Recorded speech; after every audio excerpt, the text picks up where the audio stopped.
Right అక్క. ఇప్పుడు మనం చూసుకున్నట్టయితే సంవత్సరం అవుతుంది ప్రభుత్వం వచ్చి. ప్రభుత్వం వచ్చిన తర్వాత లోకేష్ గారు రాసుకున్న రెడ్ బుక్ రాజ్యాంగమే అమలవుతున్నట్టు అనిపిస్తుంది మరి అందరికి. దాన్ని మీరు సమర్థిస్తారా? యాక్చువల్‌గా రెడ్ బుక్ రాజ్యాంగంలో ఇప్పటివరకు మీకు తెలిసి ఎవరికైనా ఆంధ్రప్రదేశ్‌లో తప్పు చెయ్యని వాళ్ళకి ఎవరికైనా అసలు ఇప్పటివరకు చట్టం దృష్టిలోకి వెళ్ళారా?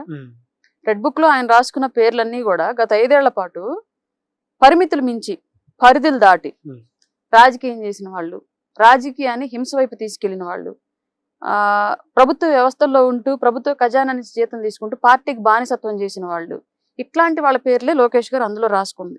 అన్యాయంగా కూటమిలో ఉన్నటువంటి నేతలు హింసించిన వాళ్ళు, ఇట్లాంటి పేర్లే ఆ రోజు రాసుకుంది.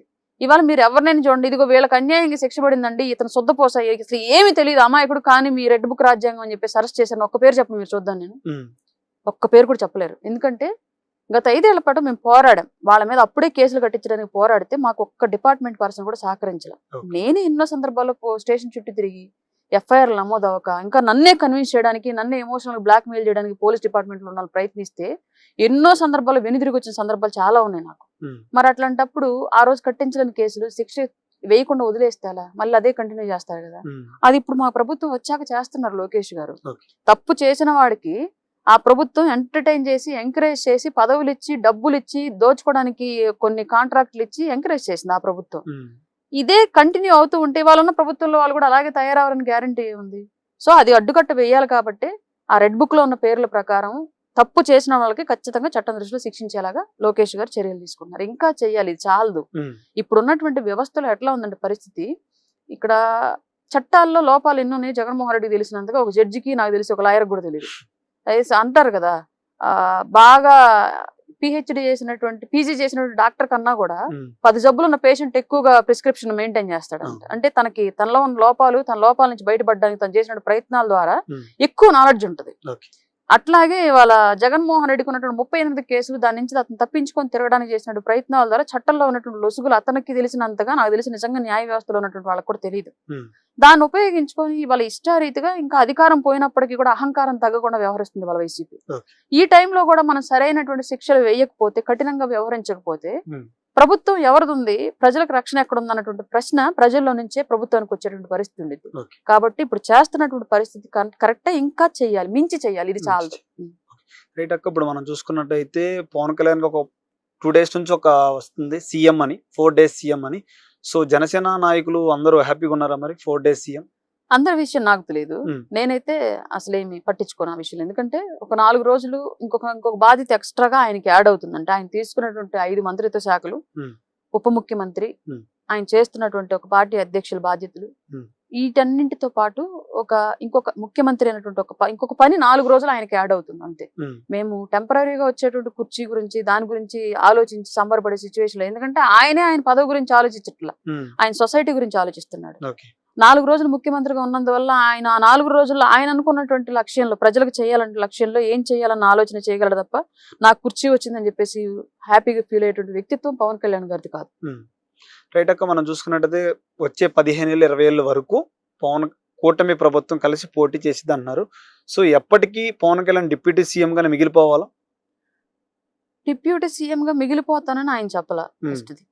రెండోది, మరి ఇప్పుడు కూటమి ప్రభుత్వం ఉంటే చంద్రబాబు గారి తర్వాత లోకేష్ గారు అంటున్నారు. ఒకవేళ చంద్రబాబు గారు ఉంటే సీఎం చంద్రబాబు గారికి వస్తారు కదా. ఇప్పుడు ముఖ్యమంత్రిగా చంద్రబాబు నాయుడు గారిని ఆమోదించింది ఎవరు? ప్రజలు ఓట్లేసి ఆమోదించారు. రేపొద్దున లోకేష్ గారిని ఆమోదించాల్సింది ఎవరు? పవన్ కళ్యాణ్ గారిని ఆమోదించాల్సింది ఎవరు? ముఖ్యమంత్రి పదవి అనేది ప్రజలు డిసైడ్ చేయాల్సిన అంశం. ఎలక్షన్ కి వెళ్లేటప్పుడు ప్రజల ముందు ఇదిగో వీళ్ళు మా ముఖ్యమంత్రి అభ్యర్థి అని ప్రకటించినప్పుడు ప్రజలు దాన్ని ఆమోదిస్తే ఆ హోదా, ఆ పదవి మందాకు వచ్చింది. ఆమోదించకపోతే యథావిధిగా వాళ్ళు తిరస్కరించిన వాళ్ళందరి పరిస్థితి ఎలా ఉండేది అలాగే ఉండేది, అది ఎవరైనా సరే. సో ముఖ్యమంత్రి పదవి డిసైడ్ చేయాల్సింది ప్రజలు. మీరు ఎవరినైనా ప్రపోజల్ చేయొచ్చు, బట్ దాన్ని ఫైనలైజ్ చేయాల్సింది ప్రజలు కాబట్టి అది ప్రజాభిప్రాయానికి మేము వదిలేస్తాం. ఇప్పుడు మాకున్నటువంటి పదవిని బట్టి మేము ప్రజలకు ఏం చెయ్యగలము దాన్ని చేసుకుంటూ వెళుతున్నాం. భవిష్యత్తు గురించి, భవిష్యత్తు ప్రణాళికలు, ముఖ్యమంత్రి ఎవరన్న దాని గురించి ఈ రోజు డిస్టర్బెన్స్ క్రియేట్ చేసి రాష్ట్రాన్ని ఇబ్బందుల్లోకి నెట్టేటువంటి సిచ్యువేషన్ అయితే కూటమిల మధ్య నాయకుల్లో లేదు. ఇప్పుడు మనం చూసుకున్నట్టయితే ఎక్కువగా అనిపించేది 60 నియోజకవర్గాల్లో ఫోకస్ పెడుతున్నారు పవన్ కళ్యాణ్ గారు అంటున్నారు.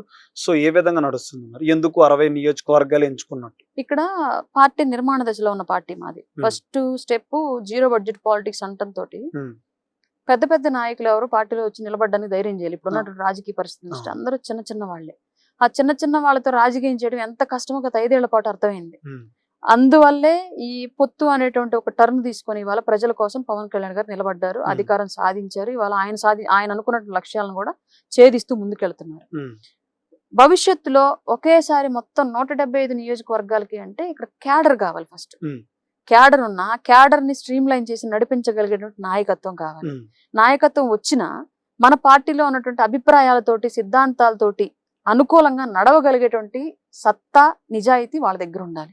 ఇవన్నీ కలిసి వచ్చినప్పుడే పార్టీ రాష్ట్ర వ్యాప్తంగా అన్ని నియోజకవర్గాల మీద ఫోకస్ చేయగలుగుతుంది. ఇప్పుడు టీడీపీ ఫోకస్ చేసింది అంటే 40 ఏళ్ళ ప్రస్థానం వాళ్ళు.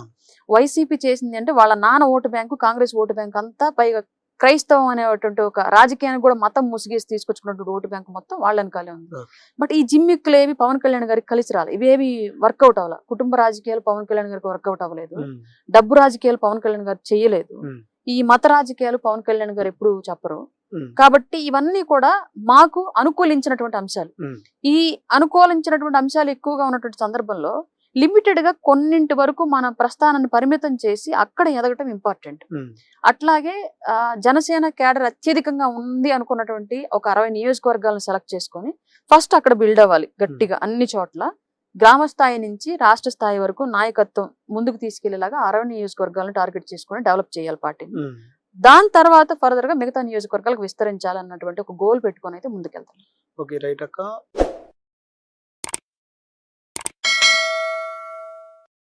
Hi friends, thank you for watching this video.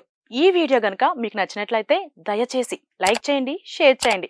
ముఖ్యంగా మా ఛానల్ 24/7 న్యూస్ టీవీని సబ్స్క్రైబ్ చేసుకోండి.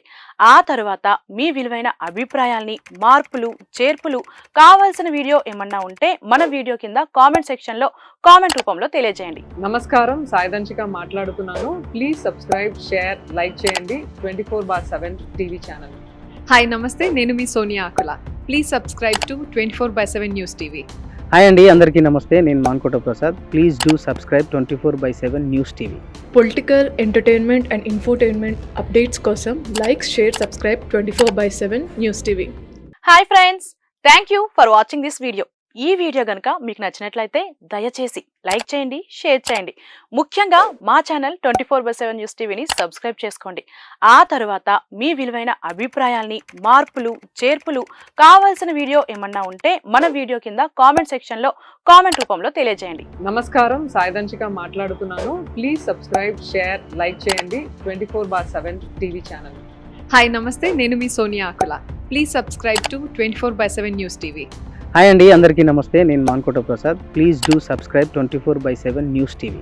Political, entertainment and infotainment updates కోసం like, share, subscribe 24/7 news TV.